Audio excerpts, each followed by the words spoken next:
Mr. President.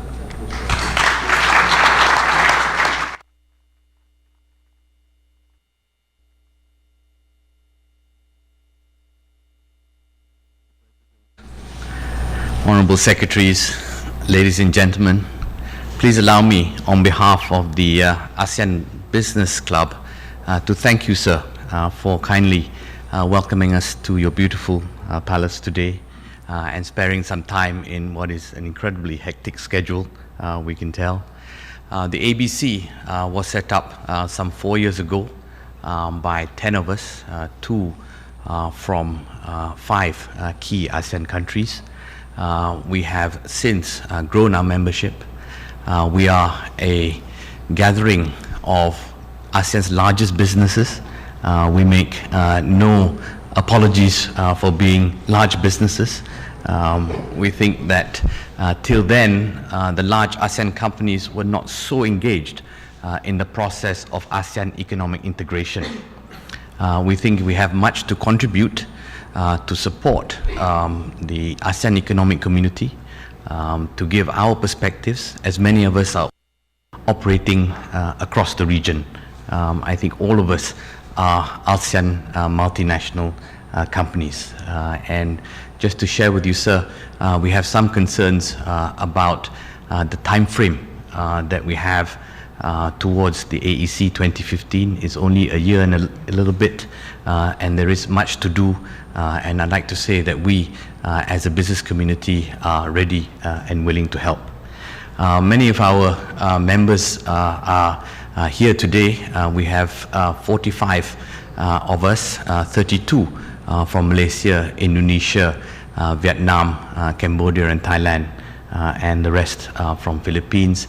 I know you recognize some of our members, and I'd just like to mention that, I know you know Tony Fernandez well, but please don't judge us by your impression of him. We are actually good people, sir.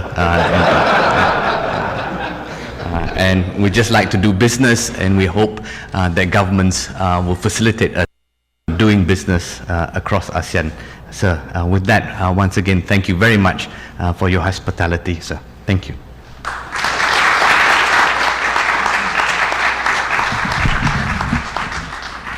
May we call on Secretary Cesar V. Purisima to introduce the President. Ladies and gentlemen, the President of the Republic of the Philippines, His Excellency Benigno S. Aquino III.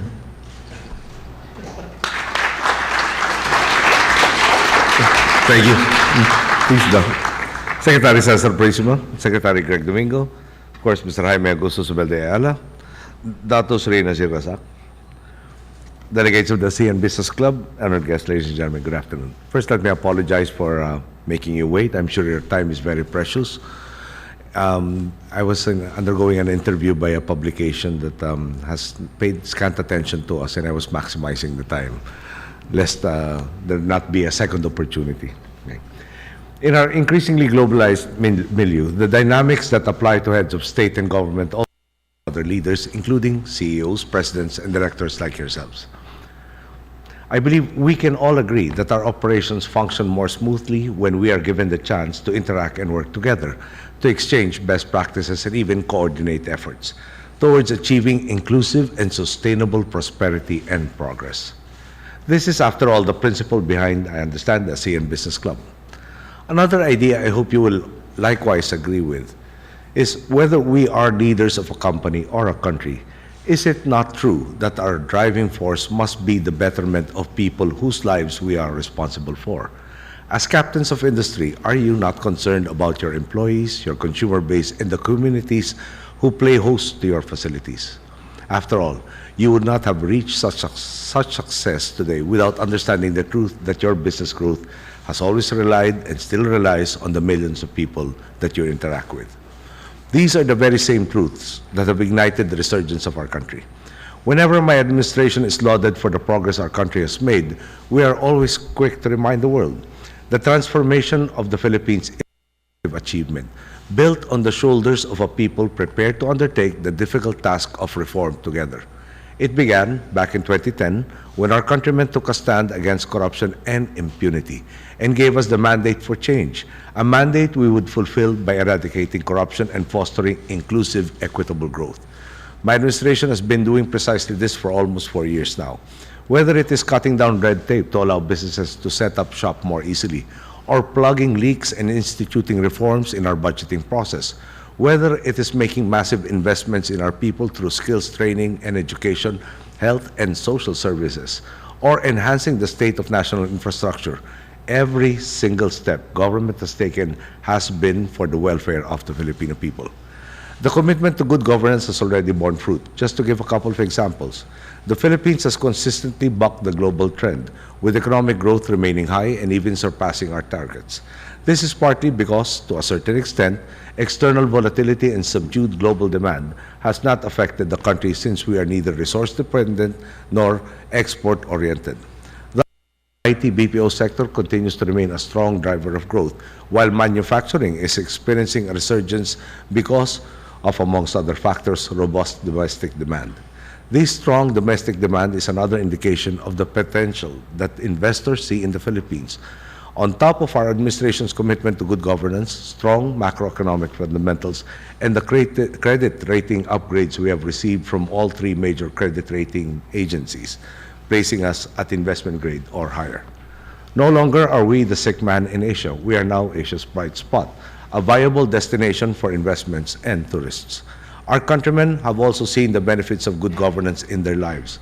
In turn, their support continues to empower us in pursuing further reform. For instance, Filipinos reaffirmed the mandate they gave us when they elected into our Senate a majority of the candidates I recommended to them, 9 out of the 12 and the 9 in the top 10 of our senators, who will help to ensure that the transformation of the Philippines continues beyond this administration. It is likewise because the Filipino people's solid backing that we were able to pass politically complex legislation that had languished in Congress for far so long.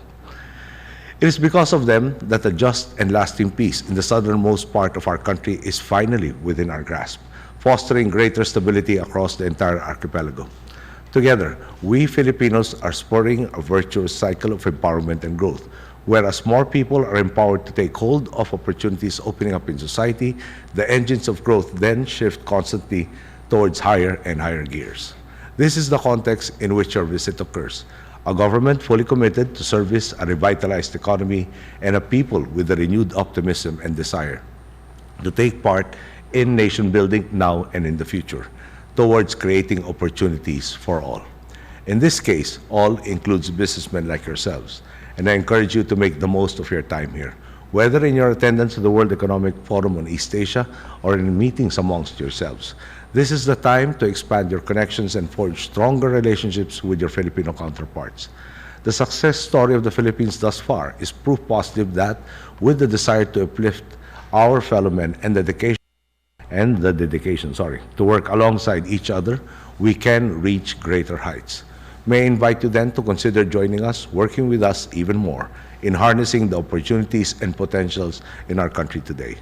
With the Philippines on an economic upswing and the integration of ASEAN on the horizon, we are poised on the edge of even more meaningful progress that we can realize today in this visit, and in what I trust will be many more visits to come.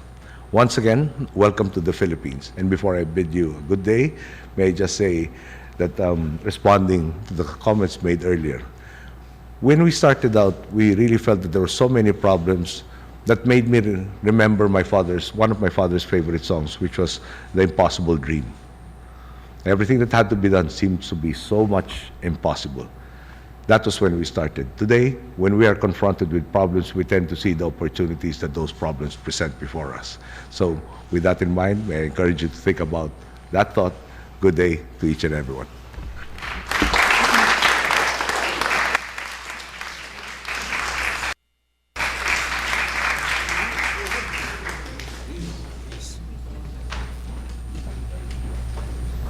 At yan nga po ang naganap na courtesy call ng ASEAN Business May we Club invite sa the members pangunguna of the ni ASEAN Business Club Augusto to, Zubel de Ayala, ang come chairman po forward mismo for ng the ASEAN photo Business opportunity Club. with the President. Natapos na rin po yung pagsasalita ni Pangulong Aquino at pagbibigay mensahe dito sa ASEAN Business Club na banggit nga po ng Pangulo yung pag-imbita sa mga negosyante na patuloy nga pong mag-invest sa ating bansa para na rin makatulong sa mga Pilipino at sa iba pang nais magkaroon ng mas marami pang mga trabaho. At ibinanggit din po ng Pangulo yung linya at yung paboritong kanta nga daw po ng kanyang ama na si dating Senador Ninoy Aquino na Impossible Dream. Sabi nga daw po ng Pangulong Aquino na itong Impossible Dream ay sa ngayon ay pwede nang maging posible dahil sa pagtutulungan ng mga negosyante at para mas tumaas pang ekonomiya ng Pilipinas at sa darating pang panahon. Samantala, pagkatapos naman po ng courtesy call na yan,